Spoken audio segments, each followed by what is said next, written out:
Bonjour, je suis Séverine de Coaching and Out. Je suis coach professionnelle, formatrice et praticienne en hypnose ericksonienne. Aujourd'hui, je voulais tourner cette petite vidéo pour m'adresser aux managers, mais également aux managers, aux personnes qui ont envie de faire bouger les choses dans leur entreprise. Et je voulais notamment aborder un sujet très important, qui est le sujet des mails et des visioconférences. On a tous reçu un matin, en regardant son agenda, si on est connecté avec l'agenda du boulot sur le téléphone, euh, des notifications comme quoi on est convoqué à une visioconférence sur un thème qu'on ne maîtrise pas forcément. Et on découvre qu'il y a une visio qui est prévue dès 8h30, puis ça s'enchaîne avec une autre à 10h, etc. etc. Alors qu'on n'a pas forcément donné notre accord, qu'on ne sait pas de quoi ça va parler, qu'on ne sait pas forcément qui il y aura, qu'on n'a rien préparé. Qu'on ne sait pas si d'ailleurs il faut qu'on prépare quelque chose ou pas, quelle sera notre utilité, notre apport dans cette réunion. Et on démarre la journée déjà un petit peu en râlant, en se disant mais c'est pas possible, à peine levé, je suis déjà dans ce rouage, dans cette mécanique là qui va s'enchaîner jusqu'à ce soir et qui n'en finit pas et qui n'a fait que s'accélérer avec la crise sanitaire que nous traversons, où c'est vrai on est surchargé par l'email, par ces visios qui sont devenus notre rapport au travail, notre outil de travail, qu'il était déjà avant et qu'il a pris une place encore plus importante. Il faut savoir qu'un Français sur 5 passe plus de 5 heures par jour sur ses mails. Imaginez, imaginez 5 heures par jour, comme c'est énorme, l'impact que ça a psychologiquement, visuellement, la charge mentale. Donc, cette vidéo, elle était là aussi pour vous donner quelques astuces. Et peut-être se dire, ou arrêter de se dire, je n'y peux rien, je ne peux rien changer. À mon petit niveau, je ne peux rien y faire. Peut-être que si. Peut-être que si. Et je vais dérouler deux, trois petits axes qui vont peut-être vous permettre de vous, en tant que manager, peut-être voir les choses sous un autre angle. Et si vous êtes salarié et que vous faites partie d'une équipe, peut-être que vous avez, avec votre force de proposition, de prise d'initiative et la place que vous jouez et que vous occupez dans l'entreprise, vous avez aussi votre mot à dire. Et souvent, un manager a aussi besoin d'être managé par son équipe. Ça fait partie du petit feedback positif et de ce que l'équipe apporte aussi au manager. Première chose, si vous vous rendez compte qu'il y a trop de mails, qu'il y a trop de visio, est-ce que ça vaut pas le coup de convoquer une réunion? Alors non pas une énième réunion, mais là pour le coup une vraie réunion, pourquoi pas en physique si on le peut, et de discuter avec son équipe, d'une part, si on a déjà cette ambition de le faire à son niveau, et après pourquoi pas de convoquer d'autres équipes. En tout cas, il ne faut pas que ça devienne non plus la réunionite où personne n'aura sa place au final. Mais déjà, son équipe, et de dire, voilà, il y a un constat. En tout cas, je l'ai constaté en tant que manager. J'ai trop de mails, il y a trop de visio, pour lesquels très souvent, on ne sait pas ce qu'on y fait, on ne sait pas quel est notre degré d'expertise. Du coup, on ne se sent pas à sa place, on a l'impression de perdre son temps, c'est frustrant, etc., etc. Moi, en tout cas, je ressens ça. Et vous, qu'en pensez-vous? Je peux vous assurer à 95%, 99% que vous ne serez pas tout seul à penser ça, évidemment. Et que vos collègues, alors j'aime pas dire vos N-1, parce qu'il y a ce côté très descendant, mais en tout cas, voilà, les membres de votre équipe ne pourront que partager cette opinion-là. Et du coup, faire une réunion plutôt participative, etc., de développement collectif, et de se dire, OK, qu'est-ce qu'on peut y faire? Qu'est-ce qu'on peut mettre en place? Et là, vraiment laisser les propositions des uns des autres venir prendre leur place, s'échafauder petit à petit, et après en tirer des règles. En tirer des règles de fonctionnement déjà pour vous et votre équipe. Et après, pourquoi pas, par effet boule de neige, sensibiliser le manager du petit service d'à côté, passer la porte et dire écoute, j'ai mis ça en place avec mon équipe, ça a l'air de fonctionner, ça fait 1 semaine, 2 semaines, 3 semaines, on a vu la charge de vraiment mentale diminuer parce que on a coupé les mails par deux, par exemple, on a divisé le nombre de visios par temps. Par contre, oui, en effet, on prend plus plaisir à échanger téléphoniquement, etc. Ça fera partie des autres axes que je vais développer. Mais en tout cas, moi je vous invite fortement déjà à partager ce sentiment que vous avez et à voir vraiment comment il est possible de mettre en place des choses pour travailler là-dessus. Ça, c'est le premier axe. Et il est important. L'autre axe, et on va déjà travailler sur cette histoire de mail. vous avez tous reçu des mails qui font, non pas 5, 10, 15, 20 lignes, mais qui font une tartine comme ça. Et le premier réflexe, c'est quand on ouvre et qu'on lit, on fait... Oui, le langage, là, j'ai rien dit, mais j'ai pas envie de le lire, c'est trop long. Qu'est-ce qu'il dit? Et puis, par respect, s'il a mis autant de temps à l'écrire, on se dit, mais c'est que ça doit être important. Et puis, on ne peut pas se contenter du coup de faire une petite réponse d'une ligne ou deux, parce que ce serait maladroit, ce serait irrespectueux. Donc, ça veut dire qu'il va falloir moi aussi que je fasse une réponse hyper argumentée, aussi développée que la sienne, pour montrer que j'ai pris en considération son long mail et que moi aussi, je lui fais une longue réponse, etc. Donc, imaginez l'engrenage dans lequel on est en train de tomber parce que le mail de départ a été très très long et très dense, avec plein d'infos dedans, plein de demandes dedans. Et imaginez en plus que ce mail, il y ait 5, 6, 10 pièces jointes à ouvrir, à consulter avant de pouvoir répondre. Et imaginez encore, là je rajoute une petite couche, mais franchement c'est du vécu, que dans ce mail, il y ait 5 ou 6 personnes en copie. Donc on se dit, mais ça doit être très très important, il faut absolument que j'y réponde. Et ce mail, s'il était tout seul, ce serait merveilleux. On a 7 heures devant soi, 8 heures devant soi pour y répondre, c'est parfait. Sauf que c'est pas le cas, parce que ce mail, il se répète. C'est une histoire qui n'est pas isolée, c'est une histoire qui se répète dans la journée, voire toutes les heures, toutes les demi-heures, et ça s'accumule. Et vous avez l'impression, au final, de ne faire que ça, de n'avoir à vous concentrer que sur ces mails à lire, à comprendre, ne pas passer à côté d'une info, ne pas passer pour quelqu'un de non professionnel, notamment s'il y a des histoires de pouvoir, s'il y a des enjeux derrière tout ça. Et puis, il faut y répondre. Et du coup, le vrai travail derrière le vôtre, vous savez, celui pour lequel vous êtes payé, le dossier sur lequel il faut bosser, un petit peu à tête comme ça, concentré, isolé, ben, lui, il n'avance pas. Donc, je vais vous donner 2-3 petites indications.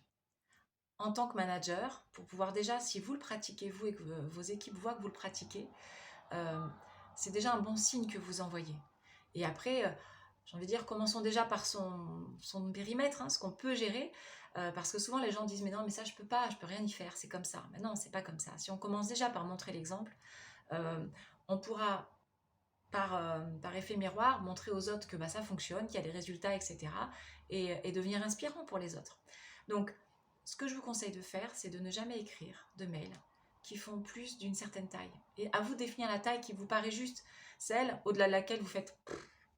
Donc c'est peut-être 10 lignes, 15 lignes maximum, mais en tout cas pas plus. Parce que si ça dépasse ce qu'on vient de se fixer là, c'est quelque part bah, une communication téléphonique, voire une réunion, est bien plus efficace que ce long mail. Parce que ce long mail, il va générer de la fatigue visuelle, de la fatigue psychologique, de la frustration, de l'agacement. Donc, décrochez votre téléphone et dites, voilà, j'aimerais te parler de tel sujet, il y a 2-3 trucs un peu denses, donc j'aimerais qu'on en parle, est-ce que tu as un moment? Je pense que ça peut prendre 5 minutes, et vous verrez que ce sera bien plus efficace. Bon, déjà bien plus sympathique, hein, on est là quand même pour communiquer hein, à la base, hein. Mais ce sera d'une part bien plus sympathique, bien plus efficace parce que vous aurez les bons mots, vous pourrez rebondir, parce que là, un mail, il y a un ping-pong de mails. Mais là, c'est pas ce que je voulais dire. Ah ouais, ok, donc pardon, non, non, non. Et donc voilà, et on échange, et on échange. Donc le mail se transforme en 10 mails. C'est très fatigant, c'est très usant. Donc la communication, bah, ça a l'avantage hein, que la personne en face, elle répond tout de suite. C'est assez magique, vous verrez. Et donc, ça paraît bête ce que je dis, mais on a perdu l'habitude de ces échanges-là, plus directs. Tout comme on a perdu l'habitude de passer la tête à la porte du collègue et de dire coucou, je t'embête juste 2 secondes, est-ce qu'on peut se caler juste un petit créneau dans l'agenda pour que je te parle d'un sujet et comme ça, ce sera plus efficace, on débriefe là-dessus et puis on avance. Et vous verrez, ça avancera beaucoup plus. Donc si vous êtes en quête de performance, d'efficacité, etc., je vous conseille vraiment, dès que le mail dépasse un certain nombre de lignes, qu'il y a trop de pièces jointes à joindre, etc., de passer sur un mode soit téléphonique, soit réunion, axé sur les personnes concernées, parce que pareil, soyons honnêtes, quand on met tout un tas de personnes en copie, dans les 5, 6, 10 personnes que l'on met en copie, combien de personnes véritablement ont besoin d'être au courant de cet échange de mails, ont réellement un impact significatif? 1, 2. Le reste, c'est quoi? C'est du politique, c'est stratégique. C'est là un peu pour se rassurer en disant, au moins, ils ne pourront pas dire qu'ils ne sont pas au courant. Ils sont en mail, ils sont en copie. Donc voilà, soyez assez honnête avec vous. Euh, Soyez assez concret dans votre réflexion et assez pragmatique de vous dire qui a réellement besoin d'être au courant de cette problématique, qui a réellement un impact sur cette problématique. Et vous verrez que là, la liste, elle va drastiquement diminuer, mathématiquement. Et vous serez plus efficace et vous mettrez peut-être moins de gens à dos. Euh, et du coup, les gens seront beaucoup plus dans l'envie de partager avec vous parce que ce sera ciblé, précis, pertinent. Donc, voilà, ça c'est une des méthodes pour diminuer le nombre de mails et pour favoriser la communication, pour favoriser l'échange, pour favoriser l'efficacité et au final le professionnalisme. Sur la partie visio, comme je l'ai expliqué en préambule, ce côté découvrir le matin quand on se lève qu'on a une visio, qu'on nous a calé, parce que c'est ça, on nous l'a calé. Vous avez vu comment c'est fait, hein, ce système-là, c'est que vous recevez la notif, dès que vous êtes invité dans une réunion, bing, ça se met dans votre agenda, donc ok, vous n'avez pas accepté. Mais quelque part, ça y est déjà, ça prend le créneau. C'est hyper stressant. Sentez là ma respiration. Voilà, c'est hyper stressant. On est comme au pied du mur, comme si on n'avait pas la possibilité de dire non, comme si on subissait. Alors pour les personnes qui aujourd'hui sont, et c'est bien prouvé, en entreprise, en quête de sens, en quête de reconnaissance, en quête d'une place à se faire, bah là, c'est tout le contraire, quoi. On est en train de faire tout l'inverse, c'est-à-dire qu'on est en train de dire, de toute façon, on n'a pas besoin de ton approbation, tu viens, même si tu sers à rien. Super.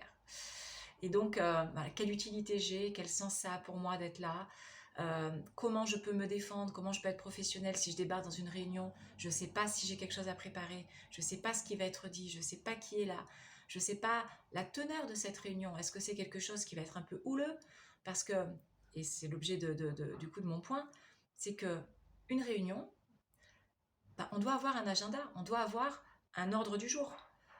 Débarquer aujourd'hui, moi j'étais RH avant, je convoquais des CE, des CHSCT, et puis après ça s'est transformé en CSE. Imaginez si j'avais convoqué comme ça les élus, inspection du travail, etc. Et tout le monde débarquait sans savoir de quoi on avait parlé. Bon, déjà c'est complètement illégal d'une part, mais même au-delà du côté légal, pas légal, ça n'a pas de sens. On ne convoque pas des gens sans savoir ce qu'on va leur dire. Et eux, ce qu'ils vont recevoir comme info, s'il y a des supports à préparer, quelle va être l'ambiance de cette réunion. C'est pas pareil si je vous convoque en mettant en ordre du jour réorganisation du service de la compta, et si je vous mets en ordre du jour réflexion créative autour de comment générer moins de stress dans l'équipe et favoriser l'échange. Il y en a une où vous allez vous dire, oh la réorganisation, ok, je sais ce qu'il y a derrière, transition et tous ces petits mots là où on voit un petit peu comment ça va se dérouler. Donc ça va attendre, il va y avoir des questions, des peurs derrière cette réunion, donc on sent que l'atmosphère de la réunion, elle sera d'une certaine manière. Et alors si on voit collaborer, esprit créatif, innover, trouver des solutions ensemble, etc., ben on va dire chouette, je peux arriver avec un esprit hyper créatif, hyper innovant, hyper ouvert. On va faire une espèce de brainstorming général, ça va être super, je vais voir mon copain de la compta, je vais voir le copain de service info, et ensemble, on va faire fonctionner nos cerveaux dans un truc un peu ludique.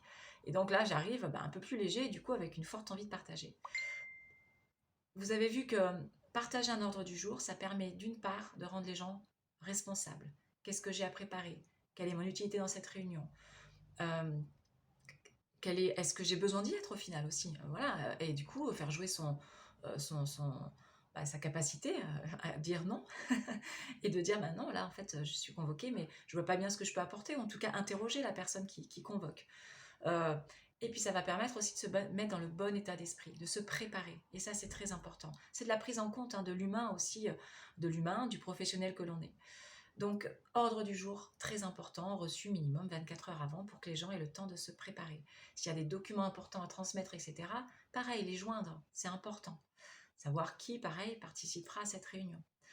Autre chose, que la personne qui organise cette réunion, eh ben, qu'elle s'engage dans la demi-heure ou l'heure qui suit la fin de la réunion à pouvoir donner un compte-rendu fidèle de tout ce qui s'est dit. Et vous verrez que cet engagement, il n'est pas neutre, parce que vous avez peut-être tous et toutes écrit des comptes rendus.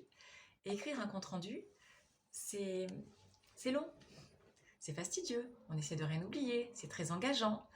Donc, on va peut-être y réfléchir à 2 fois si on sait qu'à la suite de cette énième visio qu'on organise, on a ce compte-rendu à faire et à diffuser à tout le monde. Donc ça va aussi nous freiner un petit peu en nous disant, attends, est-ce que j'ai vraiment besoin de créer une visio où il y aura un tel, un tel, un tel, un tel? Est-ce que tout simplement un appel téléphonique avec un tel ne suffit pas? Est-ce que j'ai vraiment besoin de créer, de créer tout ça en fait, avec tout ce que ça va générer, ordre du jour, compte rendu, etc., etc., comment je peux m'y prendre autrement et alléger mon emploi du temps et celui des autres. Donc vous voyez qu'en se fixant un petit peu de règles, de contraintes, on va repenser quelque chose qui nous paraissait comme une évidence. Il n'y a que ça, oui, il faut faire une visio.